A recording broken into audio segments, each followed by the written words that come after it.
And today we're so happy to be able to bring an expert for all our massage therapists based in Canada. But before we get into it and I introduce our guest, we'll just go through a couple of slides. For anyone who is not familiar with ClinicSense or is considering ClinicSense for their business, here's the deal. ClinicSense is an all-in-one practice management solution, and it is their mission to help you run and grow a successful business. So what makes ClinicSense unique is how easy it is to use. It's actually been rated the #1 ease of use software for 4 years in a row now by Capterra. And on top of that, it's the amazing customer support and all the tools available to simplify running your business. Charting is easy, fast, customizable, and HIPAA and PIPEDA compliant. Scheduling is simplified for both you and your clients. Invoicing, payments, and reporting tools help you feel confident about your finances. And also the marketing tools will help you build and maintain really strong relationships with your clients, increase your client retention, and manage your business reputation. If you're not already a customer and you are intrigued, we do offer a 14-day free trial. So pop us a message in the comments and we'll help you get you signed up. All right, on to the next slide.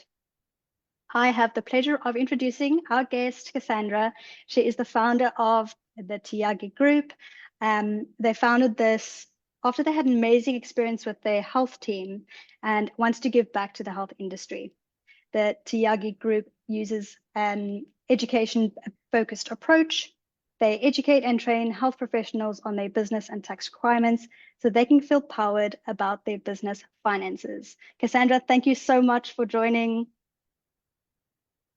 Absolutely. I'm so excited to be here. I actually got a chance to get into one of those ClinicSense demos earlier this week as well, just to poke around and play around. And I can definitely say that your value about the finances for payments, reports, and offers looked great to me as an accountant. So, you know, if that's not an endorsement for the software, I don't know what is. I will take it. And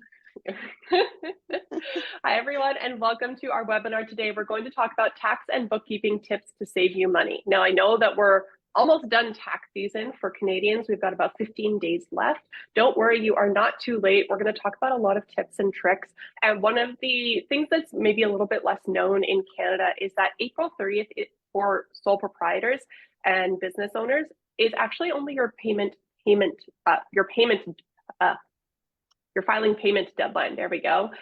So you only have to make your payment by April 30th. You actually have until June 15th to complete your tax filing. So if you're feeling like you're in a bit of a mess and you're not totally sure what to do, we are going to talk today about estimating for your income taxes so that you can make that payment on time to avoid interest and penalties. And then you do have until June 15th to make that filing. So it gives you a little bit more time to maybe implement some of these tips and tricks that we're talking about today. Okay. Now, GST, HST, that one's different. It is due to be paid and filed by April 30th, but for income tax, that's going to be filing June 15th, just payment coming up in a couple of weeks, okay? So today in this webinar, we are going to cover the most important things that you need to do to save money on your tax filing, because that's really the most important thing in filing your taxes as far as I'm concerned. Of course, we want to file our taxes. We want everything to be correct, but we want to do it in a way that is tax optimal and saves us money. We're going to talk about bookkeeping, your GST, HST filing options, saving for income tax, again, so that you can take these learnings and implement that to just make a payment before the deadline. And we're going to talk about paying yourself from your business as well, because that's really important to set up. You're going to walk away with an action plan and a list of things to optimize your current tax situation. Quick disclaimer before we get started: by accessing and participating in this training, you understand that this is not accounting advice and is only meant for education and information. And as was mentioned earlier, we are talking about such a wide variety of topics. So if you have questions about the specific topic that we're going through right now, as we're going, please drop those into the comment section so that we can address them right away. You don't necessarily need to wait to the end for me to be addressing any questions. I've got our little chat up here that I'm going to get all of your questions sent over this way as well. So please ask questions as they come up. So let's talk about bookkeeping. Now, I will argue that bookkeeping is actually the most important thing that you can do for your business, for yourself, and for saving money on taxes. Because in bookkeeping, that's the system that's going to tell you how much income you earned, how much sales tax you collected, and how much you paid on your expenses. By doing your bookkeeping on a regular basis, you're never going to miss an expense. because you're doing it with such recency that you're going to remember something that you did last week. But if I try to remember what I did in January of 2023, like I don't even remember. I have no idea, right? So doing your bookkeeping on a very regular basis is going to really help you to make sure that you never miss a write-off again. And so we're going to be talking about the couple of different ways that you can do your bookkeeping. The first option is within QuickBooks or any other type of accounting software. I do highly recommend QuickBooks. I feel like it's just the best one that's out there. The biggest advantage for QuickBooks is that you can automatically link your bank account and your credit card to pull a live feed of your transactions. So QuickBooks will get all of the information about all the transactions that you have during a month. And then all you have to do is just pick and categorize from that bookkeeping, from those transaction lists. So, okay, I spent some money at ClinicSense, great, that's going to be office expenses. I earned some income, great, we know how to record that as income. And you guys do have some great reporting tools within ClinicSense as well that I'm going to talk about in a bit more detail too. But you can also bill patients or clients directly. Let's say you do a massage day at a corporation. Maybe that's something that you want to put within QuickBooks instead of within ClinicSense, or maybe you're collecting rent from practitioners as well. That's something that you can put directly into QuickBooks. You also have a receipt snap feature. So if you download the app, you can take photos of all of your receipts. And for the most part, QuickBooks will automatically attach those receipts to your expenses. That way you know that you have a receipt for every single expense that you're deducting from CRA, and it's really easy to get access to that in case of audit as well.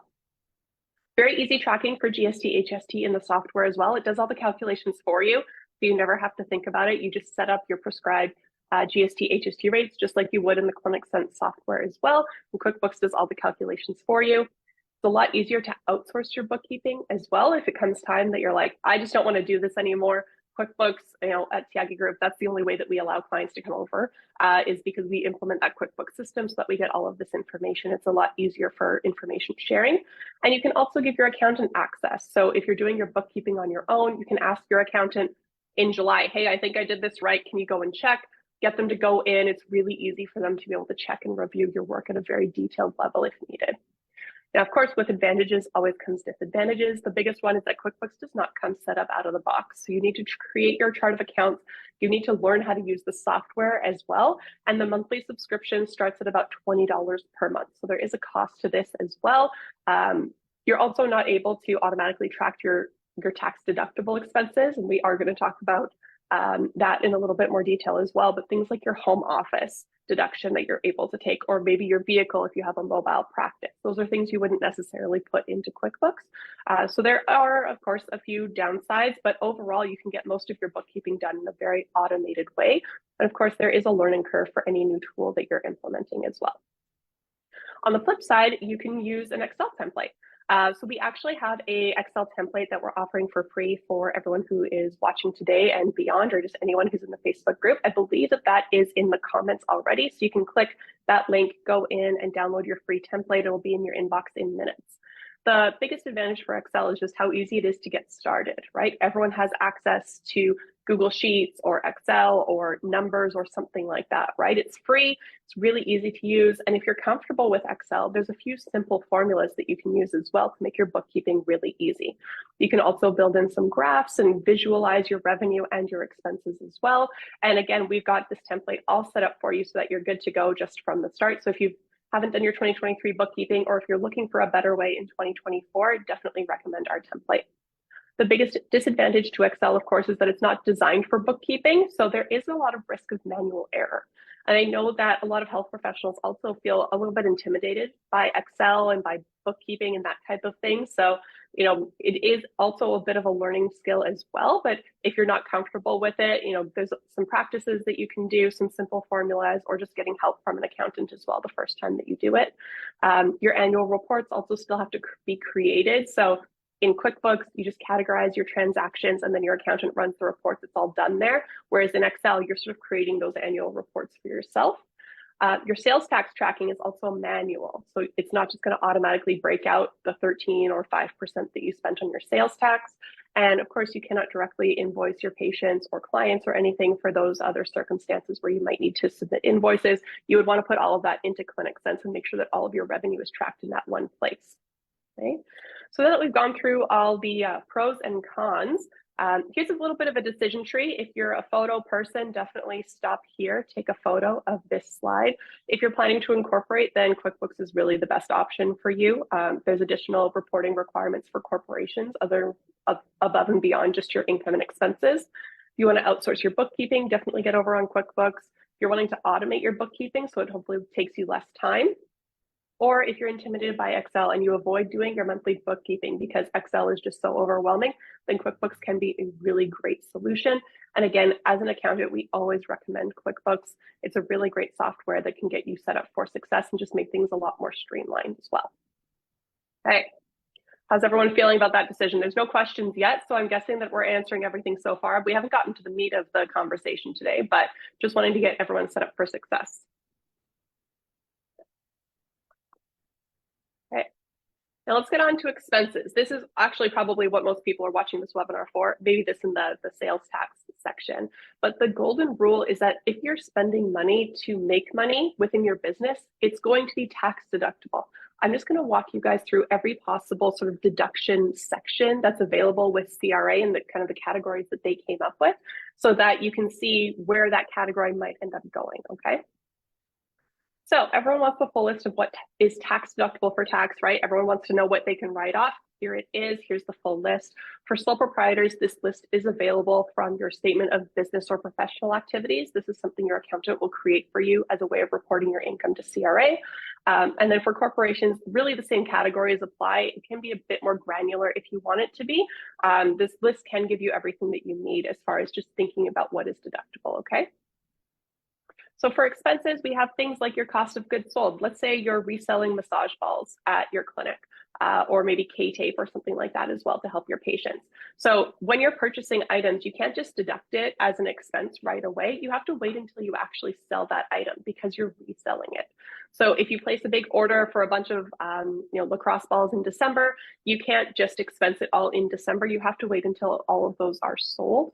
If you're purchasing it for a big order that's already been sold, then that's fine. But just keep in mind that you do have to track your inventory balances if you are reselling any product. Advertising, any amounts that you pay for photo shoots, graphic design, Google paid ads, which are a really big one this year for a lot of people. Client gifts, giveaways, or any other expenses that you feel like is advertising. Staff gifts for like Christmas bonuses and things like that as well also fall under advertising. Your meals and entertainment are also deductible if you're purchasing it for yourself and a client, or for yourself and maybe other practitioners at your clinic, because it's more networking, or if you meet your lawyer, if you meet your accountant, those would be a deductible as well. This also includes the tip. But keep in mind that only 50% of this is actually deductible for taxes. So as great as it is to go out and have, a few great dinners with maybe some colleagues and talk about networking and stuff, you don't get a full tax deduction on this because you do get a bit of a benefit yourself. Bad debts. So if you have a client who never pays you, the sale still counts as income and it's going to show up in your revenue report in ClinicSense as well. But then when you process that as a write-off, you're going to want to take that amount and write that off as a bad debt because you don't want to pay income tax if someone is never paying you for that specific invoice. Insurance, your malpractice, and any other general business insurance that you have as well. And you can also deduct your personal health insurance premiums as well. So that's something that's available to you if you have purchased medical insurance.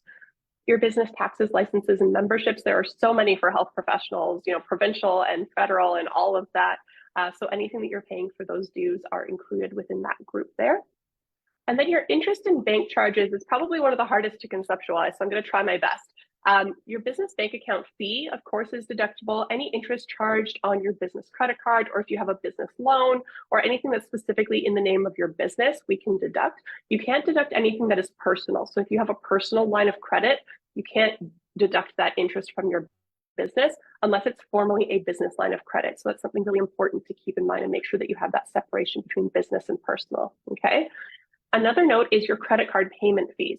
So when you sell a service, let's say the massage is $100 and there's a 3% fee, you're going to get $97 from Square or from those other payment processors that you might be using. But the correct bookkeeping is to have the $100 sale, which will tie into your revenue report, and then take that $3 bank fee. So you're going to want to get that Square bank report or the other payment processors that you're maybe using, deduct that separately as part of your bank charges as well.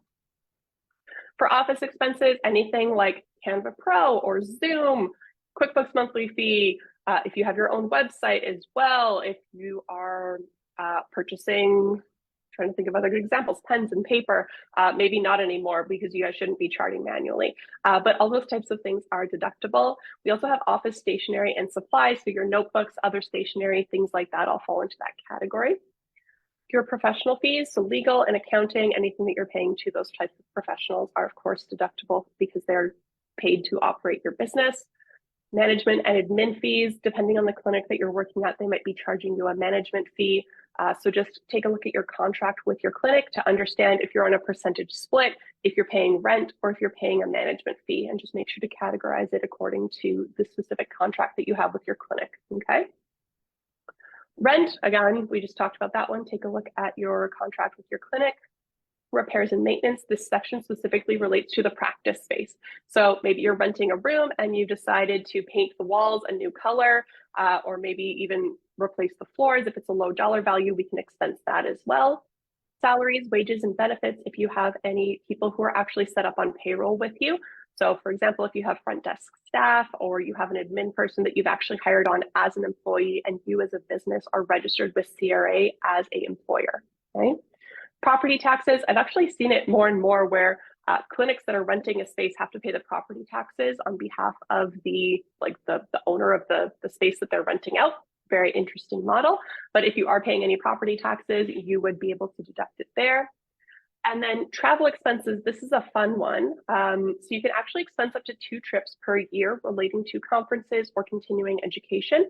You can also expense the weekend before or the weekend after. If the conference starts on a Monday, you could go the weekend before. If the conference ends on a Friday, you could stay the weekend after and be able to deduct all of that because it's reasonable to CRA that you have to travel on a weekday before this conference. So, you still have to pay for it, but you do get some tax deductions and tax benefits as well. Your training also has to be within a reasonable geographic distance. So assuming that I'm talking to only Canadians right now, we can't all just fly down to the US for a conference. If the same conference is happening in Toronto or in Vancouver, we'd have to do that reasonable geographic distance. If you're in Toronto, the conference is only happening in Vancouver or in Texas, you could probably argue to CRA that Texas is cheaper probably and closer to be able to fly as well. So just things to keep in mind.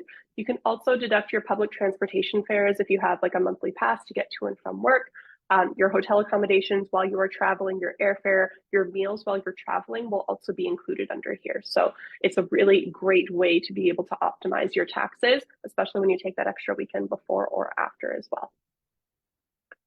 Okay. We also have utilities. So if you're renting your practice space and you're paying for utilities, you can deduct that. And you can also expense a reasonable amount of your phone and your home internet as well. CRA understands that you're probably using your phone for work and you're probably using home internet for work for charting. Maybe you don't want to like staying in clinic, you like charting at home. So we can deduct those as a reasonable percentage. Just sort of sit and think, how much do I use my phone for work? For myself, it's like, it used to be more actually. Now I'm on social media less, which is great. So it's a little bit lower these days. So I change that every year based off of how I feel I've actually used my phone for work. And also make sure to take a reasonable percentage of the bill that just relates to you. So if you have a family plan, you want to find your specific bill and take that percentage. If you have a spouse or if you have children who are also on that bill, or if you're on your parents' bill, you don't want to take those. Delivery, freight, and express is also something that you can deduct. Again, a really good example is those lacrosse balls that you're reselling. Maybe you have to ship that, so that would be deductible as delivery, freight, and express.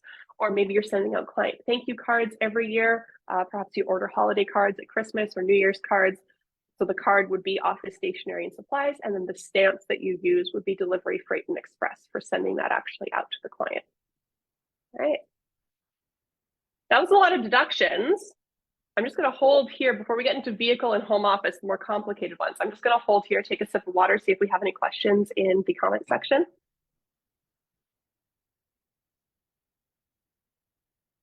You guys have learned a lot in 20 minutes, my goodness. Okay, perfect.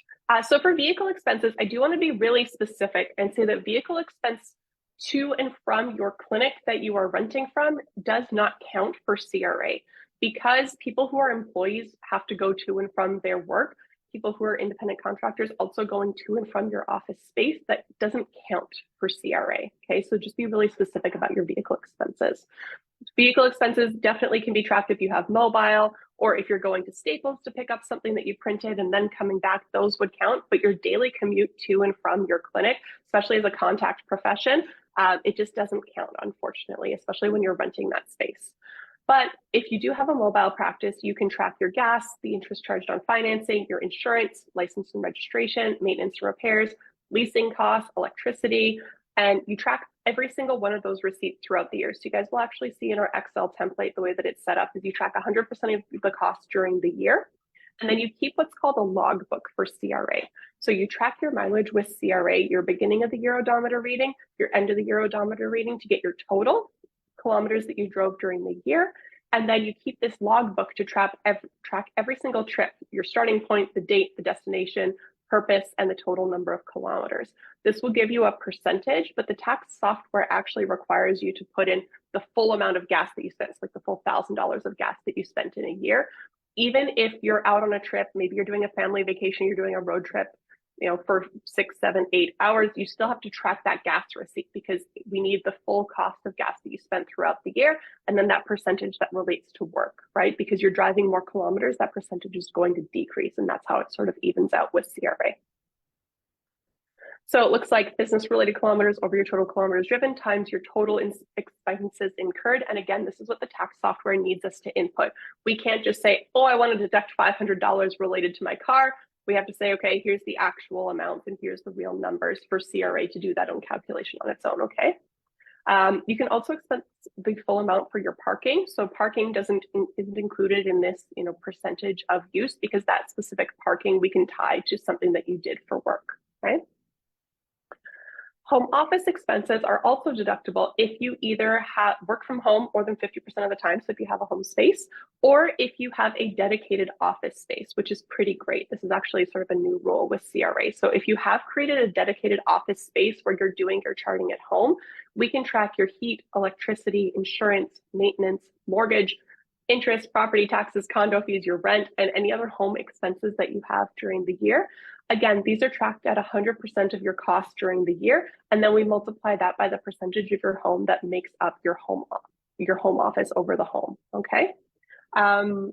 Quick question on the vehicle. What if I pay the fuel cost for someone else to take you to pick up supplies? So the way that the vehicle deduction works is that this is very specific to a vehicle. So you wouldn't necessarily have like that person's kilometer reading and odometer reading and all of that stuff. Those type of one-off things are really hard. Now, if you are renting a U-Haul truck for the day to go and do that on your own, I would say that all of the gas would be deductible and the cost of the U-Haul would be deductible as a travel expense. But like giving your friend $20 to go and get something for you, I mean, you're not going to get a receipt from your friend most likely either. So it's really hard to be able to validate that with CRA. So it's cheaper to give your friend $20 than it is to rent the U-Haul truck for the day, but you're just not able to deduct it in that way because there's nothing really to substantiate that deduction. Okay. The other side too is that when I think about tax deductions, I think, oh, okay, I'm paying this and this other person's going to pay tax on it, right? If you're giving something to U-Haul, they're going to have to pay tax on that. And so that's why you get the deduction, because now the tax is their responsibility, no longer yours as a business. So it's another way that you can think about it too. Can you just charge the full rate of the gas receipt? They have a truck, they're taking you to pick up large items like furniture. Again, you need to have, if you rent a truck and if you're doing that, yes, absolutely the full amount of the receipt. But if you're just having one person, because you can't reasonably say that the entire value of that gas receipt was actually used to go and pick up your furniture, right? If you fill up someone's tank for $100, like there's no way that unless you actually drove and used the entire tank, right? Something like U-Haul, you typically get it at half full, you return it at half full. So it's easy for CRA to say like, oh yeah, okay, this is reasonable. But for a friend's vehicle, that's just really hard to validate with CRA. Now, I will say that if you feel comfortable deducting that, that is totally your call. I personally wouldn't feel comfortable with doing it, but if you feel like you can have that conversation with CRA and convince them that it's deductible, that is your call. I wouldn't recommend it, but you can still do it.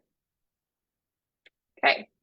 Oh, great question about home office for laundry. We're actually going to talk specifically about laundry in another section because I know I've got RMTs on the line. So we're going to talk about that one in a lot of detail for you. Great question.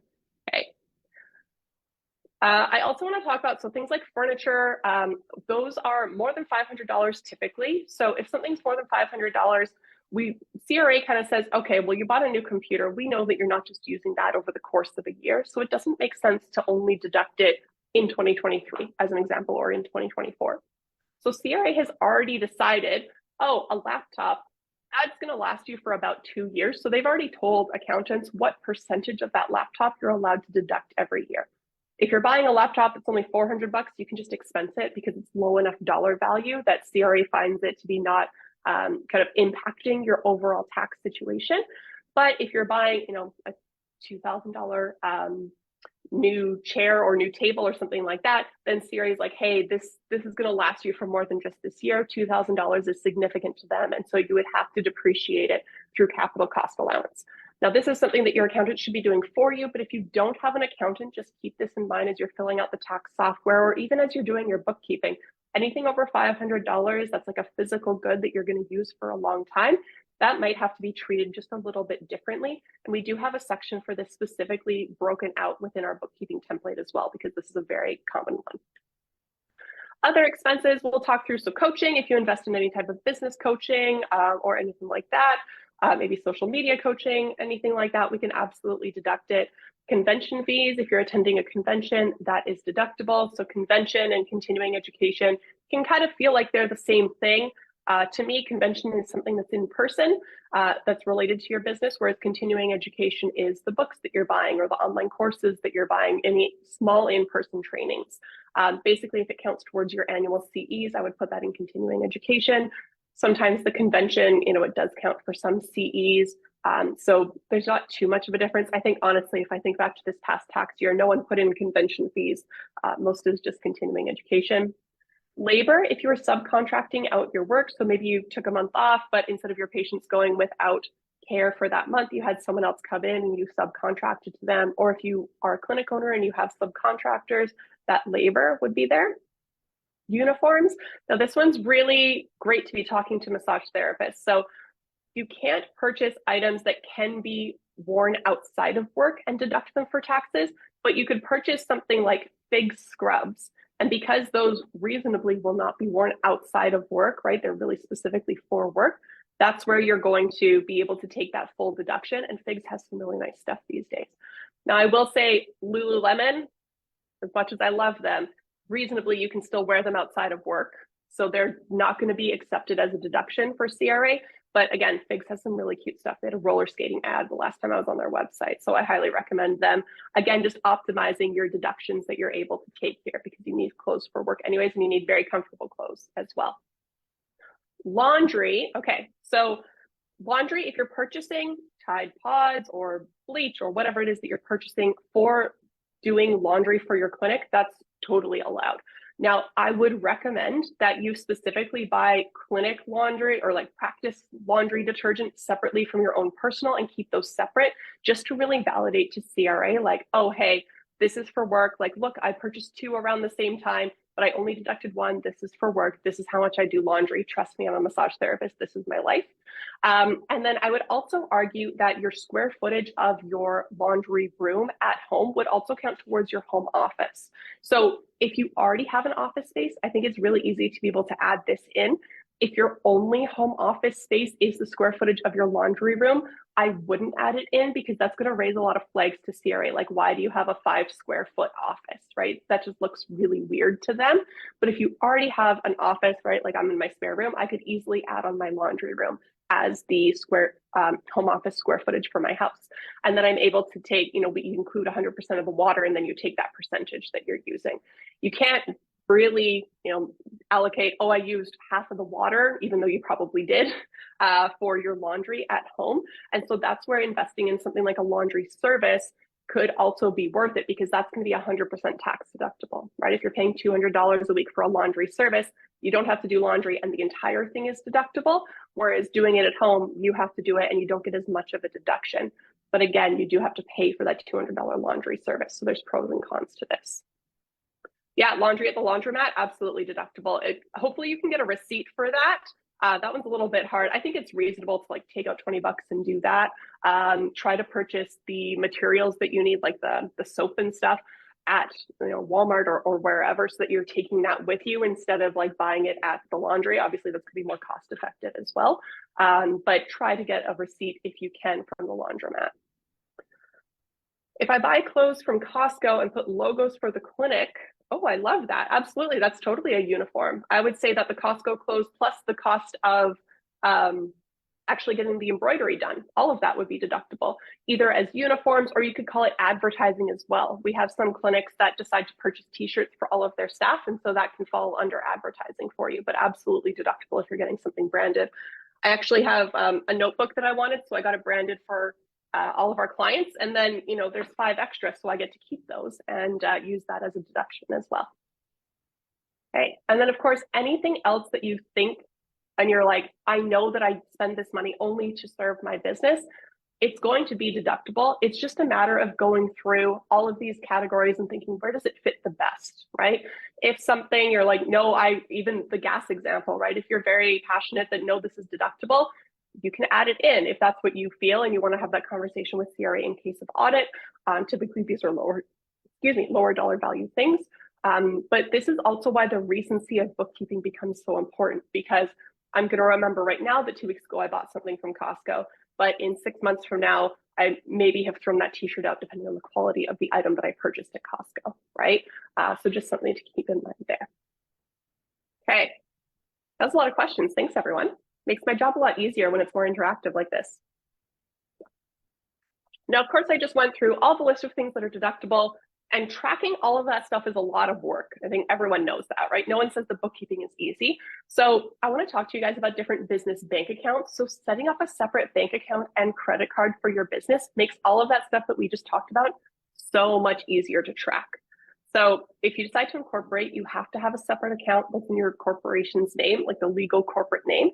If you're a sole proprietor and you've chosen a business name like Cassandra Massage to Heaven, which I probably can't save from regulatory bodies, but that's fine. We're going to use that example.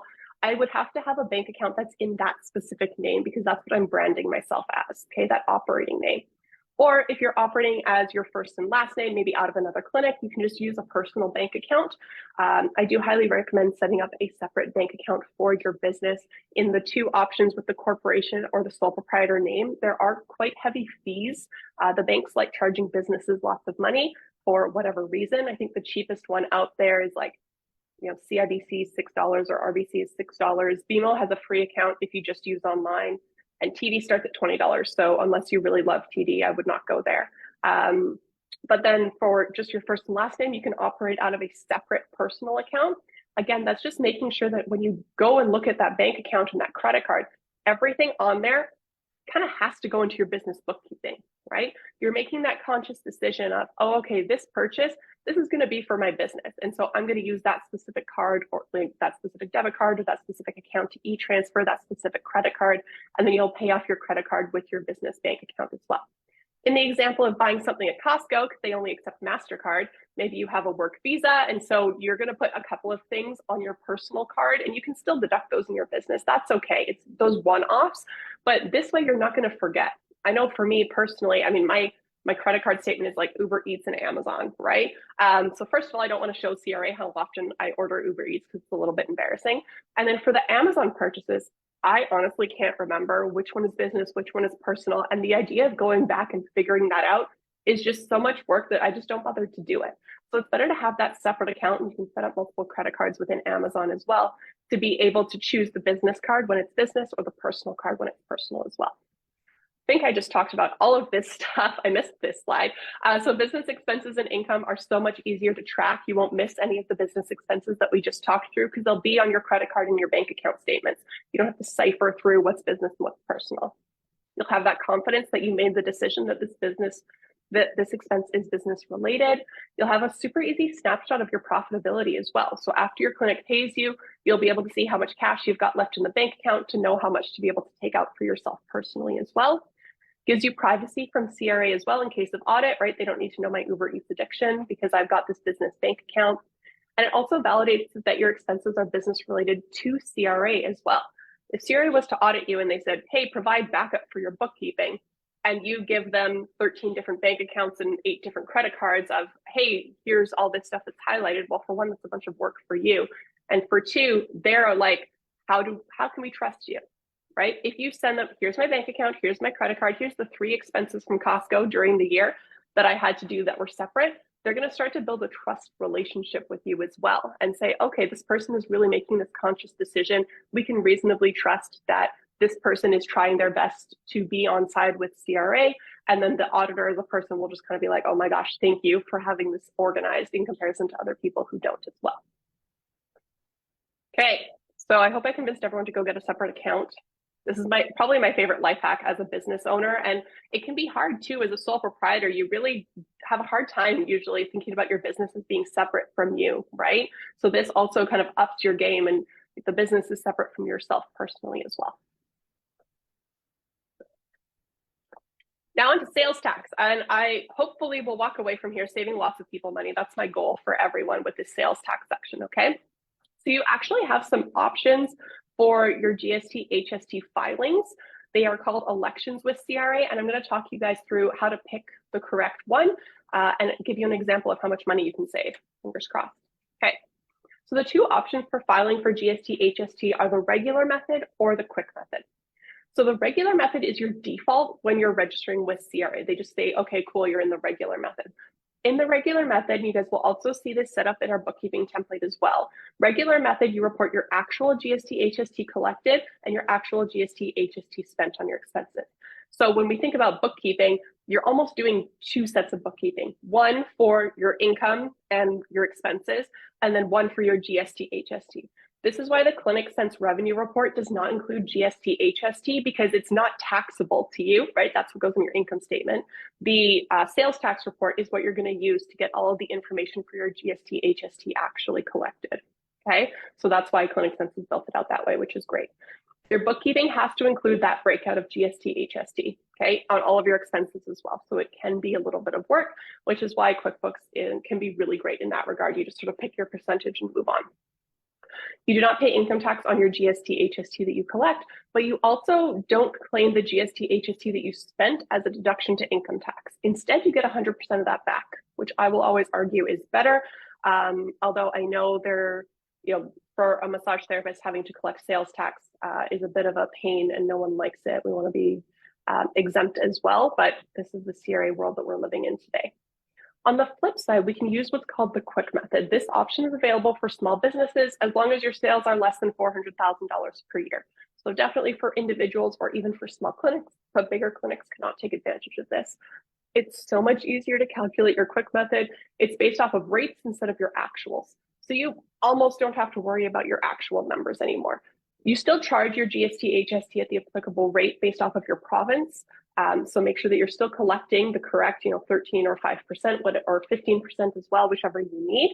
But then what you're going to give CRA is going to be a lot less than that. So the way that this works is that we calculate the amount of GST, HST to give to CRA by taking your revenue multiplied by a specific quick method rate that is allowed from CRA. And I'm going to talk about the rates on the next slide as well. So you're only remitting part of the tax that you collect, not all of the tax that you collect. You don't claim any input tax credits, so any HST paid on purchases, that kind of goes away. So there's a bit of an analysis to do of, is the regular method better or is the quick method better? And you can make this decision every year as you go through. As a rule of thumb, if you're paying rent, probably the regular method is better because you pay so much GST, HST on rent. But if you're on a percentage split with your clinic and you don't have a lot of expenses, then the quick method can save you like a lot of money. I think a couple of our clients who are massage therapists on split, they save like $1,000 per year, which is pretty fantastic to me. Also, it covers our fee. So that's what I'm here for, make your accounting free. So here's the remittance rates. So it really just depends on where you are. So for example, if we're in Ontario, then the rate is 8.8%. If you're in Manitoba or West, you're looking at 3.6% instead of 5%. If you're in the Maritimes, then you're looking at 10% as the rate. So instead of the 15 that you would have collected, which is a pretty big difference, right? I'm going to walk you guys through an example as well, but the quick method, again, it's just easier to calculate everything. If you don't have a lot of purchases or expenses, you really can save a lot of money by using the quick method as well. Or if you're purchasing items that don't have a lot of sales tax, maybe everything that you purchase is from the US. Well, you're not going to be paying sales tax if you're purchasing something from the US. It's also easier in case of audit. So if you go through a sales tax audit and you're doing the regular method, you have to provide your receipts. If you're going through a sales tax audit on the quick method, you just have to provide your income and then tell them the rate that you use. So it's pretty great. Here's that example that I was getting to. So let's say your total sales in the year were 50,000 plus HST, and HST, I'm in Ontario, so we're going to rock 13% in this example. And then your total expenses for the year were only $10,000, and that included your sales tax as well that you paid. So which method saves you money? So you guys can see here, in total, you collected $56,500. $6,500 of that was HST on your sales. And then on the expenses side, you spent $1,150. So actually, the net HST payable is $53.50. But if you use the 8.8% and then you also get a 1% credit on your first $30,000 of sales, you actually save almost $700 in just 1 year. So you could save $700 every year as you continue on. And this just gets bigger as your sales get bigger or as your expenses get lower. This number can become like actually really big when you're looking at it. So for any of our possible clients on the call, we do have sort of a different template for our clients that we use to help them to calculate this, regular method versus quick method and which one is better. We make this decision every year as we go through with you after your consultant has looked at the bookkeeping. But this is also built out within the freebie Excel template that you guys have access to now as well, to be able to see which one is better, because we do want to save you money, because keeping $700 in your pocket is something that I wish for everyone on this call. Okay. We're good on sales tax, no questions. You guys should be sales tax experts at this point. I feel like sometimes when I talk to massage therapists about quick and regular method, like you guys just know most people are on quick method. They're like, oh, I do this, and you guys usually have it covered, but hopefully I blew at least one person's mind. Okay. Another note just to talk about when you're working at a clinic, the registration requirements for a practitioner and for the clinic are two completely separate decisions. So a clinic could be registered, but the practitioner isn't. Maybe a new grad who's decided not to register yet. That is a scenario that we come across all the time. Also, a practitioner may be registered, but the clinic isn't. This is typically really rare, but maybe you're the only massage therapist working at a chiro clinic, and you're working there and you're getting your percentage split and you hit 30,000 because you work at multiple clinics, then you will have to register and collect sales tax from that clinic for your services provided, okay? So just keep that in mind. It really depends on your relationship with the clinic. You are responsible for collecting GST, HST from your clinic if that is something that you need to do. And then from the clinic perspective, if the clinic is registered, they have to collect sales tax. If they're not registered, they don't. But if your underlying practitioner is registered, then you still have to pay them the GST, HST. So it's probably a sign that you should maybe register as well. So again, just some clinic payouts. So if the practitioner is not registered, you always calculate the percentage split based off of subtotal sales. And then the clinic keeps all of the sales tax that was collected from the client and just ends up giving that to CRA. If the practitioner is registered, you still actually calculate your percentage split based off of subtotal sales. But then on that subtotal, you're going to add HST to pay out to the practitioner. And then of the total amount that was collected from the patient, the clinic will pay some and the practitioner will pay some. It's just splitting out who's responsible for giving that to CRA. It doesn't actually make an impact in cash flow. Okay. Now, again, at the beginning, I mentioned that we have 2 weeks to our payment deadline. So I'm going to whiz through this savings for income tax to give everyone a really good idea of what you can do to save for income tax, make your estimated payment by the end of the month. And then if you do need more time to complete your filing, you absolutely can do that as well. And then these are also strategies that you can implement throughout 2024 so that you never undersave for income tax ever again. I want you all to have the exact amount of money that you need by early January so that you're on top of your taxes savings. I'm going to add a disclaimer as well. This is income tax savings. GST, HST, and everything that we just talked about will be separate. So this is sort of in addition to sales tax. We're talking about just income tax right now. So for personal income tax, there are 3 main components: federal income tax, provincial income tax, and then the Canada Pension Plan contributions. The total of these 3 that make up your April 30th payable amount each year, or the amount that's payable on your tax return. Federal tax starts at a minimum of 15%, and this threshold changes each year, which is indexed to inflation. For 2023, it's around $53,000. Anything above that will be taxed at the next bracket and the next rate. We have what's called step-up rates here in Canada. So your first tax bracket always taxed at that 15%, regardless of your income, even if you make $1 million. Your first $53,000 is always taxed at that 15%. Then when you go above $53,000, that next bracket and level is taxed at 20.5%. So not all of your income, just anything above that $53,000. And you guys can see on the screen here, after your next $53,000 is taxed at 20.5, your next 58 is taxed at 26%, your next 70 is taxed at 29, and if you're making over $235,000 per year, we should talk about incorporating, okay? We don't want to pay 33% federal taxes. So here's an example that we've got. If you make $100,000 in 2023, your first $53,000 is taxed at 15%, and then anything above that up to the next threshold is at 20.5%. So your average tax rate is 17.5%. That's just for federal taxes though. But that's a way that you can sort of think about your full year income or think about the full income that you made in 2023 and make a good estimate for your taxes by running through some of these numbers here as well, okay? I'm going to go back here in case anyone wants to take a photo of these brackets. I'm trying to count in my head the amount of time it would take me to open up my phone while I'm watching a webinar to take a photo. This is recorded too, so everyone come back to this one. And then here's the example of how that would work as well. Take another photo. Perfect. Then we have to layer on top of this provincial income tax, which of course each province has a different rate and different bracket and all of that. Very easy to Google online, but the same type of formula would apply. So again, you can use this example just for the slightly different rates that you've got for your specific province, okay? And that's how you would come up with a total federal plus provincial, and then we'll add on CPP, which is 11.9% of your income up to $5,700, okay? So everyone on this call should be self-employed unless there's some RMTs for magically employees, in which case you shouldn't be on this call. But because you are self-employed, you have to pay double the amount that an employee would. So you do have to pay that full $5,700. And then just a note here that there is a new CPP enhanced program for 2024. So it's going to be still 11.9%, but then there's an enhanced program between second to last bullet here, 67,000 to 72,000. There's an additional enhanced program. So the maximum for 2024 will be $8,000, right? So again, you can look at all of these for your total income for the year and come up with that average percentage. So on $100,000, we've got 17% here. We've got not quite 11% here because this does max out. And then we've got to add on provincial taxes as well. And that's how you can come up with your estimated average tax rate to be able to save throughout the year. Okay, a really good rule of thumb, because everyone always asks this, if you're making $100,000, save 30% for your income taxes, maybe 32 if you're in a province that has higher taxes, maybe 28 if you're in Alberta, okay? For corporate income tax, just a quick nod to anyone on this call who might be incorporated. Just like personal income tax, corporate tax has federal and provincial tax together. It doesn't have CPP though, which is nice.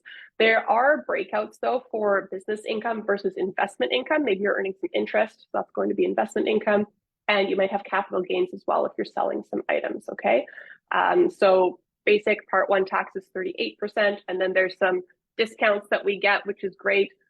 If you're only operating in Canada, which everyone on this call might be, at least if you're a Canadian corporation, if you're a private corporation, if you're owned by Canadians, and if you're earning less than $500,000 per year, this gets your corporate federal income tax rate down to only 9%. A nice small number. Okay. And then again, your GST, HST filing is separate. Remember that the HST filing is not really a tax to you. You're just sort of collecting it on behalf of the government and then paying it over to them later. It's just the administrative task of collecting and remitting, which ClinicSense does make really easy with the sales tax report as well. Okay. Some key takeaways that we just talked about. So choose your bookkeeping system wisely. If you're really not enjoying doing bookkeeping, QuickBooks could be a good solution for you, or check out the link to our free template in the chat as well. Setting up your business bank account makes things so much easier to track your expenses and maximize those write-offs. Use your bookkeeping to make a decision for your GST HST filing methods by doing that little comparison that we did together, and then save for income tax each month. And if you need to, make your payment by April 30th of this year so that you don't get any interest on that, and then you will have time to actually complete your filing. Do we have any more questions in the chat that we want to go through before we sign off? There's a lot of tax info in mid-April. I hope everyone's feeling okay. These webinars are always so jam-packed with information, but if there's any more questions, I can take them now. We've got a couple of minutes.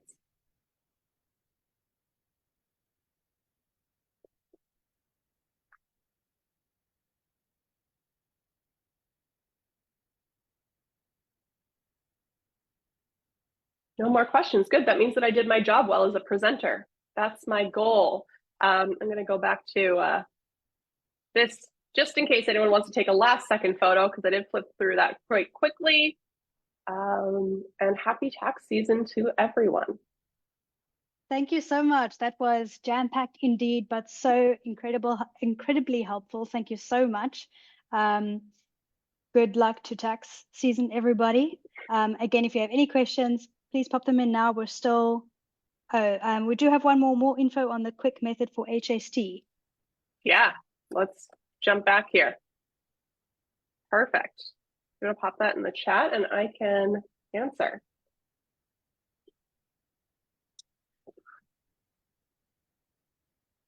Use the unlimited access to an accountant while you've got it.